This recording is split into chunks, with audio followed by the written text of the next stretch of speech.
नमस्कार दोस्तों, कैसे हैं आप सब। आशा करती हूँ आप सब बहुत ही अच्छे होंगे। आज की यह जानकारी आप अगर जान लेंगे तो आप भी स्वयं में ये समझ पाएंगे कि आपके घर में दैविक शक्तियाँ जागृत होती हैं और आपके शरीर में भी दैविक जो शक्ति है वो काम करती है। कैसे काम करती है? हम जब पूजा पाठ करते हैं, दीप जलाते हैं, घर में जो मंदिर होती है वहाँ की जो दैविक शक्ति जागृत होती है तो हमारे अंदर की नकारात्मकता को ख़त्म कर देती है, धीरे धीरे उसको ख़त्म कर देती है। और इसके लिए जैसे मान लीजिए आप पूजा कर रहे हैं, आप 2 महीने, 1 महीने, 6 महीने, 1 साल, 2 साल पूरा समय हो जा रहा है तो धीरे धीरे धीरे वो शक्तियाँ क्या होती है, जागृत होना शुरू हो जाती है। और वो शक्तियाँ हमारे अंदर की नकारात्मक ऊर्जा को ख़त्म करके सकारात्मक ऊर्जा भरती है। और मंदिर में भी जो सकारात्मक ऊर्जा उत्पन्न होती है, चाहे वो भगवान शिव की आप पूजा करें, चाहे हनुमान जी की पूजा करें, चाहे आप किसी भी देवी देवता का पूजा करें, तो वो जागृत जब होती है तो सबसे पहले हमारी नकारात्मकता को ख़त्म करती है। घर में सुख शांति बनी रहती है। झगड़े होते हैं, छोटे मोटे होते हैं, तलाक जैसी समस्याएं, बड़ी भयानक समस्याएं नहीं होती है। तो अगर घर में शक्ति जागृत होती है तो हम 11 जो कार्य करते हैं वो क्या क्या है तो ये जानेंगे। तो पहले से आप जो ये चैनल पे नए हैं तो आप चैनल को सब्सक्राइब करें और बेल आइकन को ऑन करें ताकि ऐसे वीडियो अगर आप चाहते हो तो नोटिफिकेशन मिले। और अंत तक पूरा वीडियो देखें ताकि आपको भी ये पूरा पता चले कि आपके घर में दैविक शक्तियाँ जागृत है कि नहीं और आप वो जो कार्य 11 है वो आप करते हैं कि नहीं। पूरा वीडियो अंत तक देखिए। आपके अंदर की दैविक शक्तियाँ जब जागृत हो जाती है तब आप सबसे पहले जो काम करना शुरू करते हैं वो आपकी पूजा पाठ का समय आप बढ़ा देते हैं। आपको पूजा करने में प्रसन्नता होती है।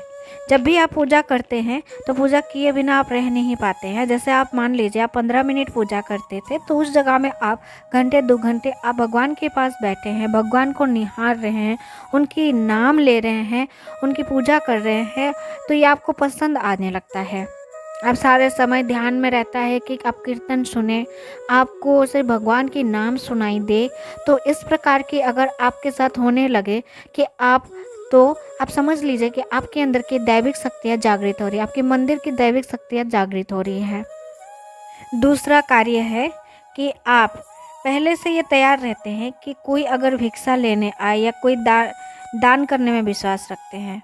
मान लीजिए आप दिन भर में आपको ये ख्याल आता है कि कोई कौन आ रहा है, कौन नहीं आ रहा है भिक्षा लेने के लिए, अब कौन भूखा है, ये पशु पक्षी की आवाज़ें आपको सुनाई देती है कि कहीं वो भूखे तो नहीं हैं।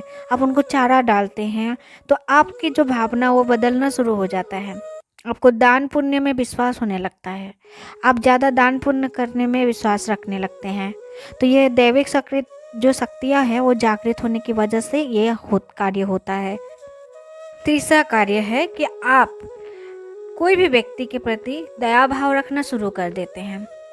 आप जैसे कि आपके घर में कोई भी आता हो, कोई समस्या में हो, आप उसको समझना, उस पर दया करना, उस पर प्रेम भाव चला आता है आपके। तो ये जो कार्य होता है दैविक शक्तियाँ के कारण होता है। चौथा कार्य, आपका आकर्षण मंदिर के तरफ ज़्यादा बढ़ जाती है। आसपास में आपको कान में गूंजती हुई मंदिर की आवाज़ आपको लगता है कि आप वहाँ जाएं।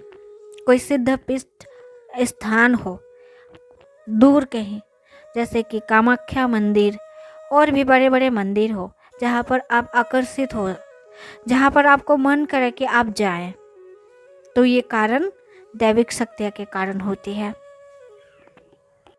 पांचवी कारण ये है कि जब आप मान लीजिए आप रास्ते में जा रहे हो कहीं दूर, आप पूरा मंत्र उच्चारण कर रहे हो, आप सो रहे हो, नींद में मंत्र उच्चारण कर रहे हो, आप बैठे हो मंत्र उच्चारण कर रहे हो, तो खाली नहीं रखते हो, तो ये आपकी भगवान के प्रति आसक्ति और श्रद्धा बढ़ जाती है। ये पांचवी कारण है कि आप कहीं भी खड़ी हो, सिर्फ मंत्र उच्चारण कर रहे हो, आप सिर्फ सुनना चाहते हो भगवान की नाम।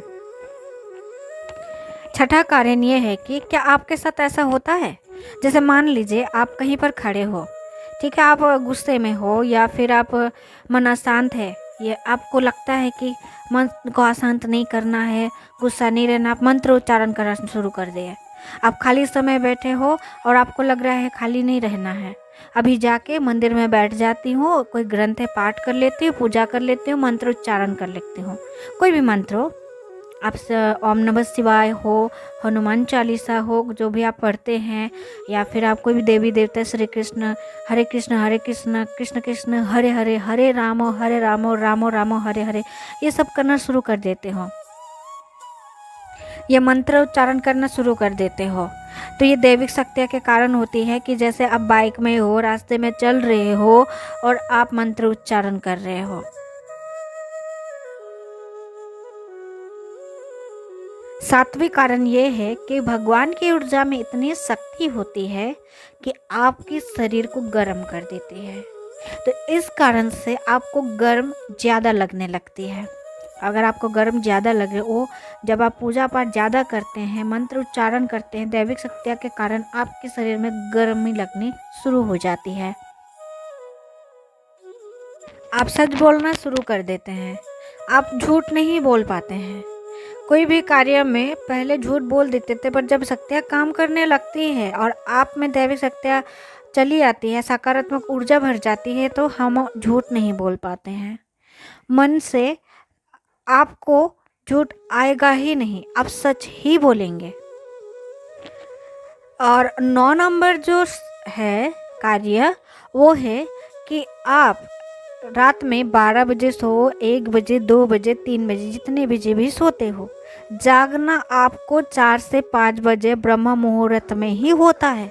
क्यों? 10वां जो कारण है, ये जो कारण है, जैसे कि आप ग्रंथ पढ़ना, भगवद गीता हो, हनुमान चालीसा हो, शिव पुराण हो, आप पढ़ना चालू कर देते हैं। आप धर्म के प्रति आसक्त हो जाते हैं, धर्म अधर्म की बातें शुरू कर देते हैं। अगर किसी भी जगह में आप अधर्म देखते हैं तो आप वहाँ पर जाके अच्छी अच्छी बातें कहते हैं, उनको धर्म के पथ पर चलने के लिए कहते हैं।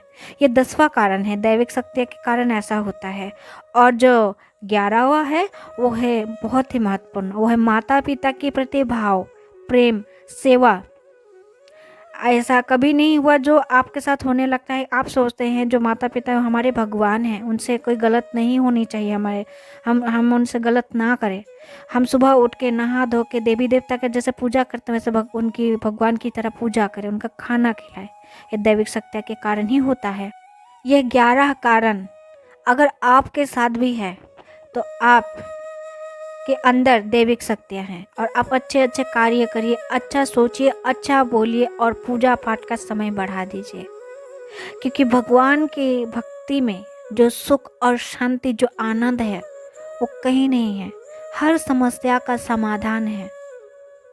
आप पूजा पाठ करेंगे, जो शांति मिलती है, जो आनंद मिलता है, घर में जो शुद्ध वातावरण होती है, भगवान उससे प्रसन्न होते हैं। उससे आपके साथ भगवान कभी नहीं छोड़ते, आपके साथ बड़ा कोई समस्या हो ही नहीं सकता। तो आप भी अपनी मन से, प्रेम से, भक्ति से आप पूजा पाठ करिए। ओम नमः शिवाय बोलते रहिए, राधे राधे कहते रहिए, पूजा करते रहिए। दोस्तों वीडियो कैसी लगी? पसंद आई तो लाइक शेयर सब्सक्राइब